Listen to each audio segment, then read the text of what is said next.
Je sais que la terre est plate, je sais les noms des nuages. Je sais que la terre est plate, je connais le nom des nuages. C'est dans une chanson de Raphaël, de la poésie, en somme.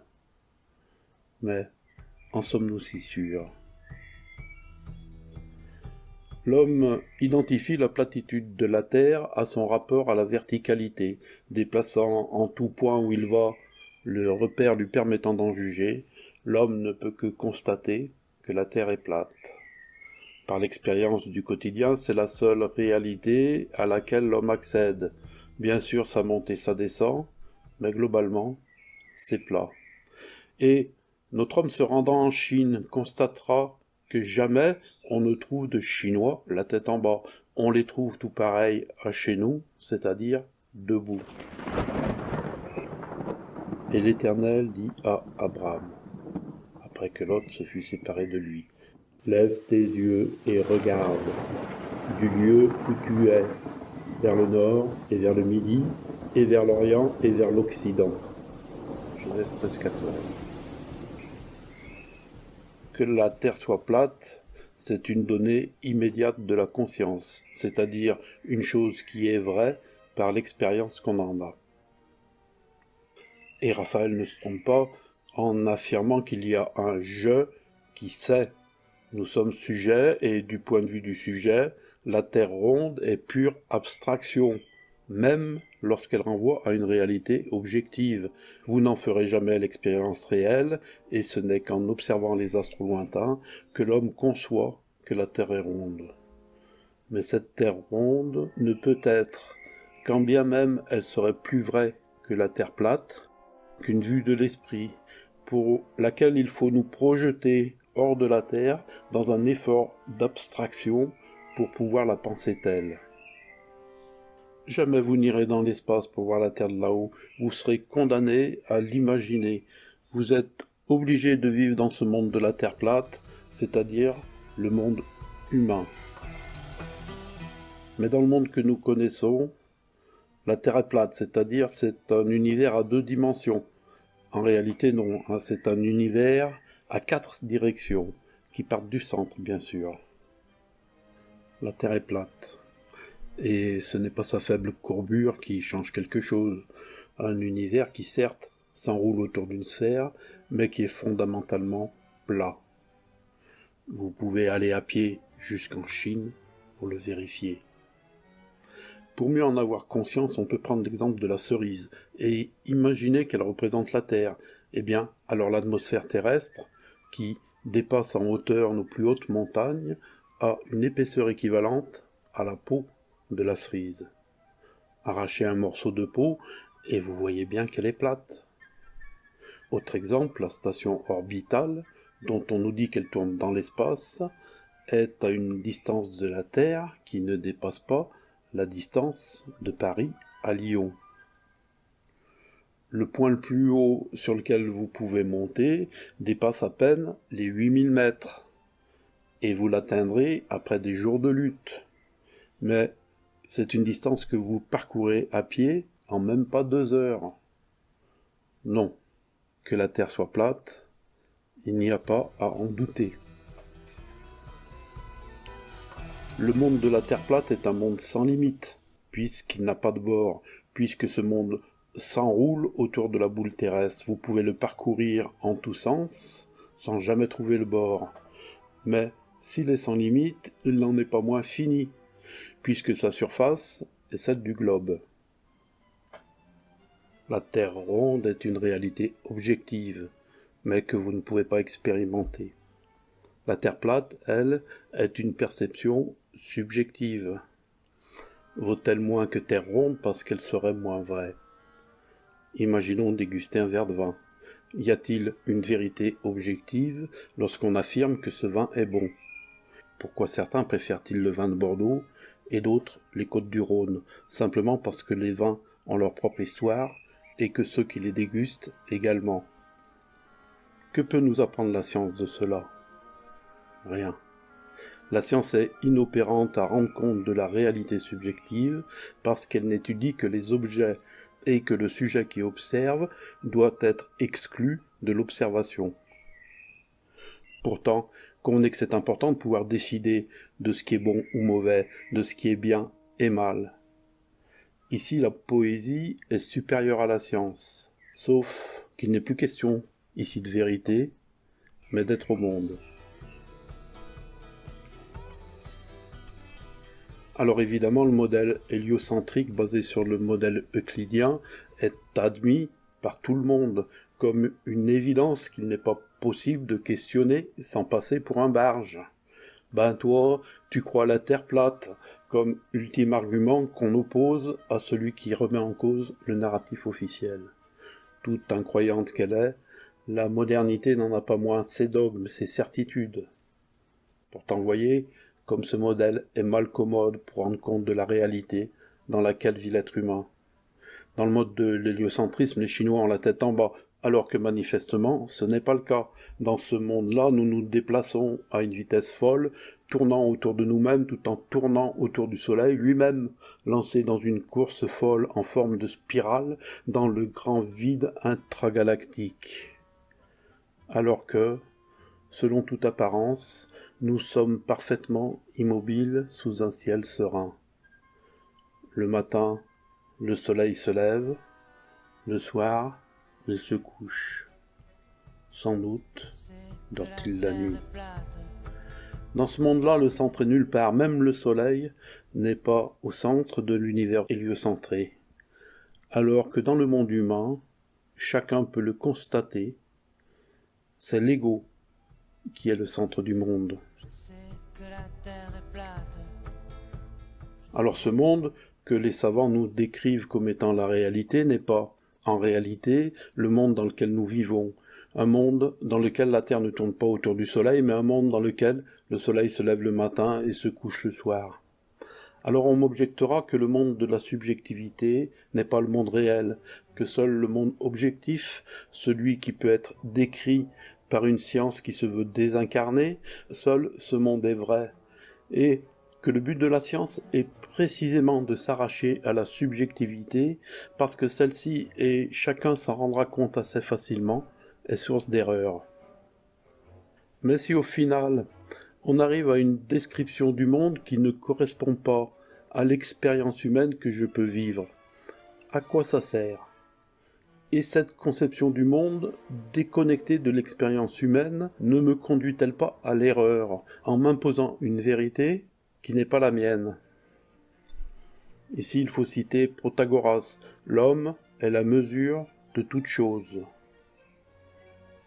Puisque l'homme porte en son corps ce qui l'oriente dans le monde et lui permet de construire la cité. Mais, si le repère qui sert à la mesure n'est plus à l'axe de l'homme, celui-ci n'est-il pas dans l'égarement ? N'est-ce pas un problème que le monde objectif soit tenu pour le seul vrai, alors qu'il n'y a de réalité vécue que par l'expérience subjective, la seule qui me permette de donner de la valeur aux choses ? À ce stade, nous commençons à pressentir le problème. Et si la science, en prétendant décrire le réel, ne nous éloignait-elle pas de notre humanité ? Alors à ce stade que nous avons identifié le problème, de grandes questions se posent. La première est de savoir quel est le sens de l'héliocentrisme, c'est-à-dire quelles sont les conséquences du modèle héliocentrique sur notre être au monde. La seconde est d'essayer de comprendre le monde réel dans lequel nous vivons. En répondant à cette seconde question, nous comprendrons mieux ce que nous avons perdu à cause de l'héliocentrisme. Pour l'essentiel, nous verrons que nous avons été transformés en objets. Pour comprendre le monde réel, nous allons comme à l'habitude nous référer à la Bible, parce que la Bible est moins stupide que la science, puisque d'entrée de jeu, elle nous gratifie de deux récits de la création du monde. Les sots affirment que ces récits se contredisent, alors que cette double création ne fait que rendre compte que la création du monde sera racontée différemment selon qu'on se place du point de vue des objets, c'est-à-dire de l'apparence des choses, ou qu'on se place selon le point de vue de l'expérience du sujet, qui est la seule expérience vécue. Or, selon ce dernier point de vue, l'homme est créé avant le monde, puisqu'il faut que le sujet précède l'expérience et que le monde n'apparaisse qu'à mesure qu'il est connu. Bible 1, Science 0.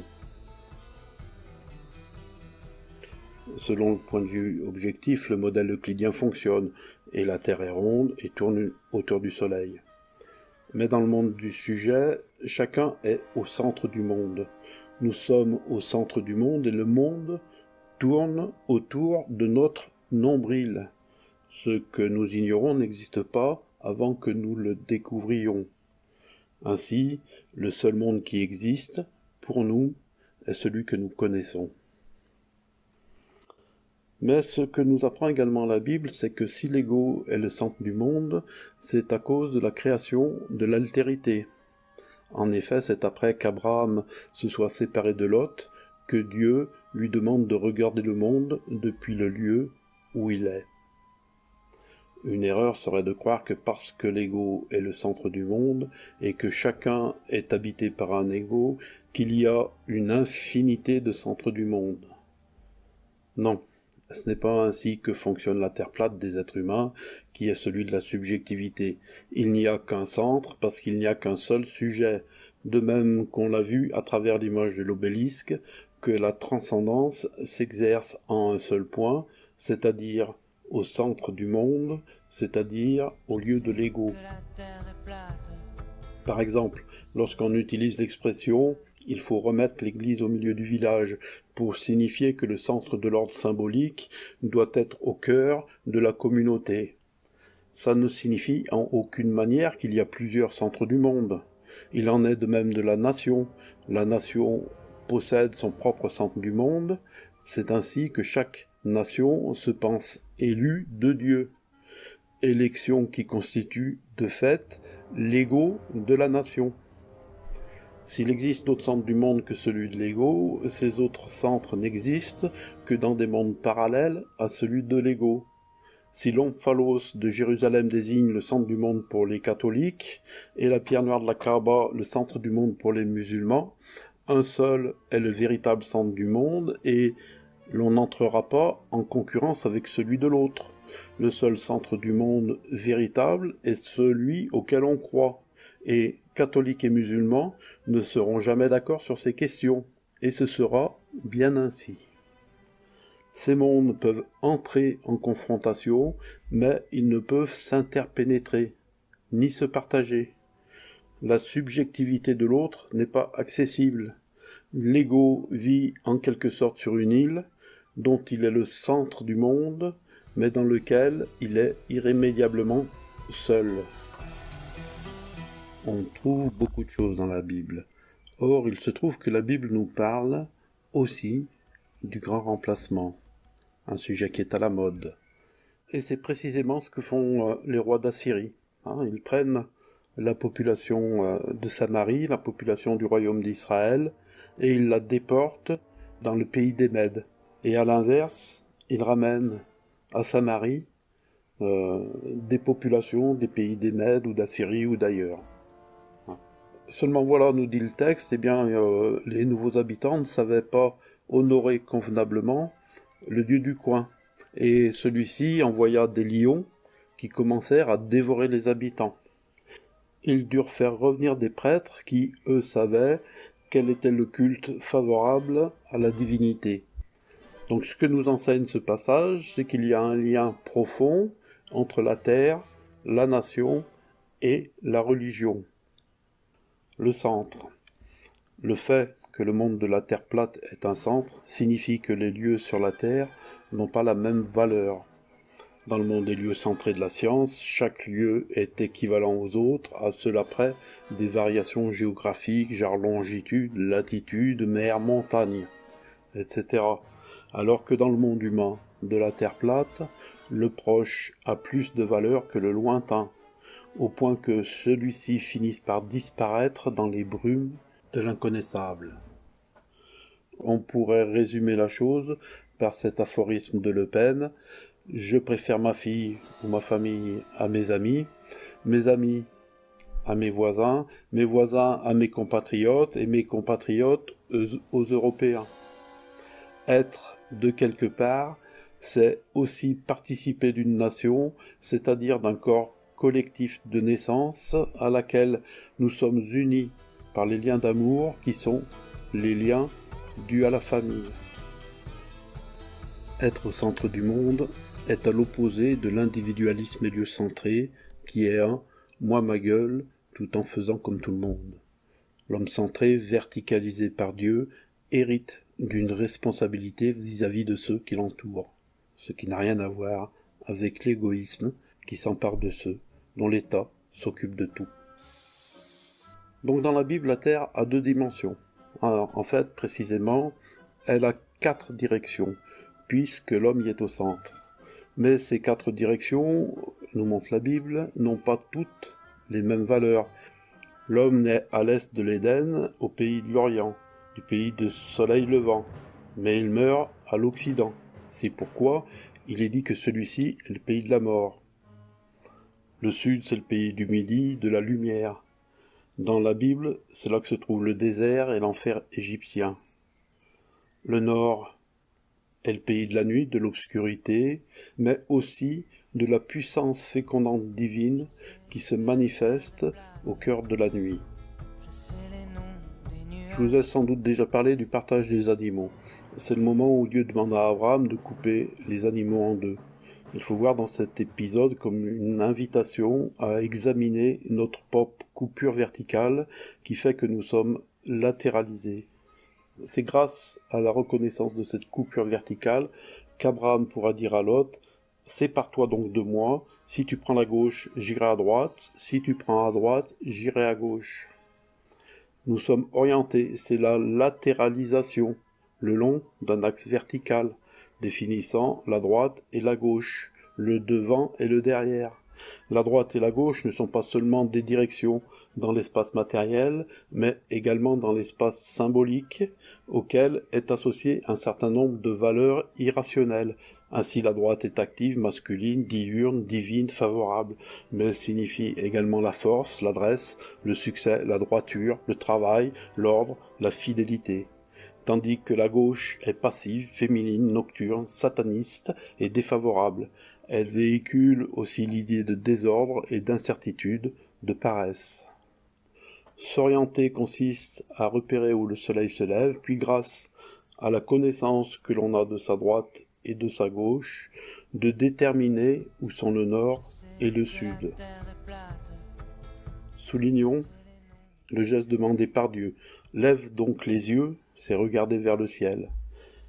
Et regarde du lieu, c'est regarder vers la terre. Où tu es, c'est regarder vers soi.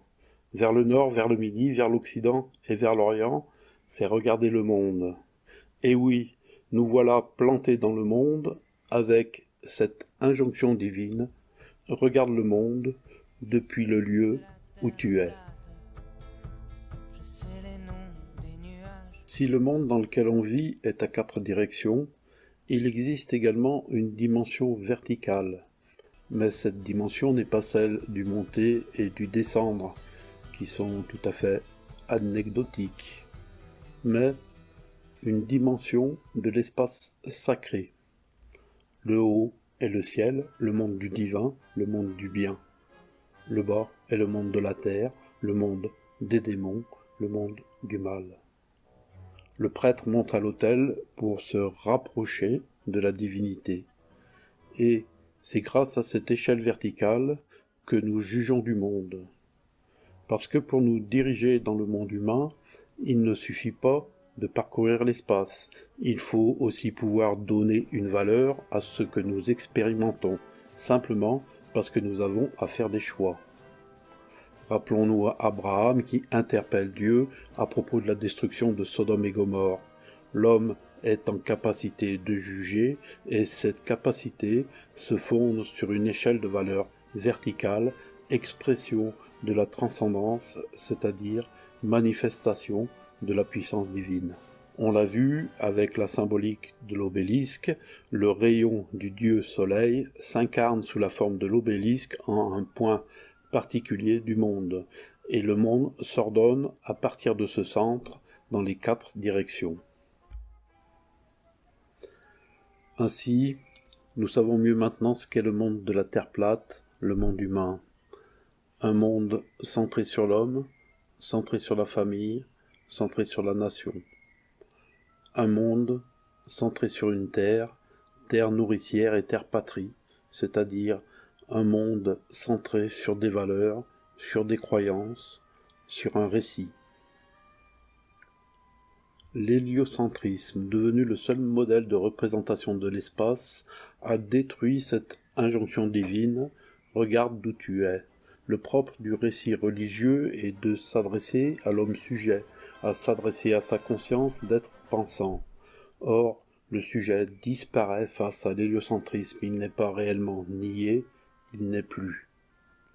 Penser l'homme dans le cadre de l'héliocentrisme, c'est penser non plus l'homme de l'ici et maintenant, l'homme réel, l'homme vivant, l'homme incarné, c'est penser l'homme comme humanité, comme un tout engagé dans une problématique commune. L'héliocentrisme a fait le lit du mondialisme. Évidemment, d'aucuns se réjouissent de cette avancée de la science qui permet à l'homme de s'extraire de soi pour s'ouvrir sur les autres. Mais ce sera au détriment de cette vérité pourtant incontournable que l'homme est d'abord un sujet qui pense et, en tant que sujet, qu'il est au centre du monde. La révolution copernicienne est une révolution de la conscience de l'homme. L'héliocentrisme est une forme de négation du réel, de l'homme véritable, de celui qui expérimente la vie au détriment d'une humanité abstraite qui n'a de réalité que conceptuelle. L'héliocentrisme, c'est retirer à l'homme les repères symboliques qui le fondent, la verticalité et son centre, la latéralisation et sa capacité à différencier, et l'orientation et sa recherche de la bonne direction. C'est retirer à l'homme sa capacité à juger le monde. L'héliocentrisme, c'est retirer aux religions la possibilité de dire la vérité, puisque chaque vérité religieuse vient en égale concurrence à celle des autres. Pourquoi tel Dieu et pas tel autre, alors que dans le monde de la Terre plate, il n'y a qu'un Dieu, celui de la communauté. L'héliocentrisme, c'est la négation de l'individu comme lieu de l'expression de la transcendance et sa capacité de juger le monde dans une perspective singulière. La bouillie intellectuelle dans laquelle plus rien n'a de sens parce que tout est d'égale valeur est la stricte conséquence d'un monde où ce n'est plus l'homme le centre du monde, mais le soleil. L'héliocentrisme, c'est la négation de la responsabilité de l'homme en tant que sujet libre représentant de la puissance divine. Nous perdons notre statut de sujet propre à faire des choix et qui est dans le fond notre être véritable, celui qui expérimente les conditions particulières de la vie pour devenir des pions indifférenciés, objets de la statistique. L'héliocentrisme, c'est la négation de l'individu dans sa relation particulière à la divinité. L'héliocentrisme, c'est l'invention de la vérité scientifique, de la vérité absolue, indépendante de l'humanité qui la pense et qui peut donc être imposée à l'ensemble de l'humanité au nom de la vérité. Le point de vue héliocentriste, c'est un point de vue qui prend de la hauteur sur l'être humain, qui permet de le penser de haut, de le penser comme un objet que l'on peut alors manipuler, contrôler, mettre dans des cases. On en vient à envisager le monde selon ce point de vue universaliste qui transforme les humains en objets. Nous devenons alors les démiurges de nous-mêmes, faisant semblant de croire que nous avons prise sur les hommes comme sur une série de pions répartis sur la planète, et nous en arrivons à imaginer des solutions mondialistes dans lesquelles le problème humain pourrait être résolu une bonne fois pour toutes au moyen de politiques globales ouvrant la place à l'ordre totalitaire. Le fruit de l'héliocentrisme, c'est l'ONU, c'est l'OMS, c'est l'OMC, etc. Et l'objectif de toutes ces organisations est de détruire toute forme de manifestation de l'humain, libre et souverain, pour le noyer sous les normes et les règlements au prétexte d'une humanité unie et pacifiée. Seulement la paix qu'apportent ces organismes n'est pas la paix de Melchisédek, paix qui découle de la justice exprimée par l'épée. Mais c'est une paix de soumission et d'esclavage, ce qui n'est pas humain. Alors évidemment, ce modèle héliocentré mène à une impasse, puisque le problème humain ne peut se régler que par l'homme dans sa relation face à Dieu. L'héliocentrisme est ainsi un élément de la lutte contre l'enracinement de l'homme, le rendant inapte à décider de lui-même, pour lui-même, ce qui est bien ou mal pour lui-même. La révolution copernicienne a dénaturé l'homme dans son rapport au monde qu'on lui a appris à voir depuis les satellites alors qu'il habite d'abord dans une rue, puis dans un village. Grande victoire sur les consciences que les voyages dans la Lune diffusés dans la lanterne magique du siècle dernier. Victoire, puisque s'il n'y a plus de sujet, il n'y a plus personne pour résister. Évidemment, on nous inculque que c'est mal, le clan, les quartiers, les tribus, la famille, la nation, et pire encore. Pour finir, si l'homme vit tout à la fois dans un monde plat, à 4 directions, et également dans un monde héliocentré, qui vous dit que l'empilement des dimensions ne se fait pas à l'infini, qui vous dit que le cosmos que vous voyez en observant le ciel n'est pas qu'un point de vue particulier sur ce qui vous constitue à l'intérieur. Si le monde est tiré du néant, il n'est pas alors créé, mais déployé, et il faut que le tout, lorsqu'on le remballe, se résume à rien. Au fur et à mesure que la science agrandit le monde des objets, avec ses télescopes et ses explorateurs pour agrandir l'espace, avec sa fausse histoire et sa fausse littérature pour agrandir le temps, que le monde humain, lui, a rapetissé jusqu'à devenir insignifiant. Il a sombré dans le futile et l'individualisme. Mais je sais que la Terre est plate, et que Dieu est au-dessus. Je vous remercie de votre écoute, je vous remercie de votre patience, et je vous dis à bientôt.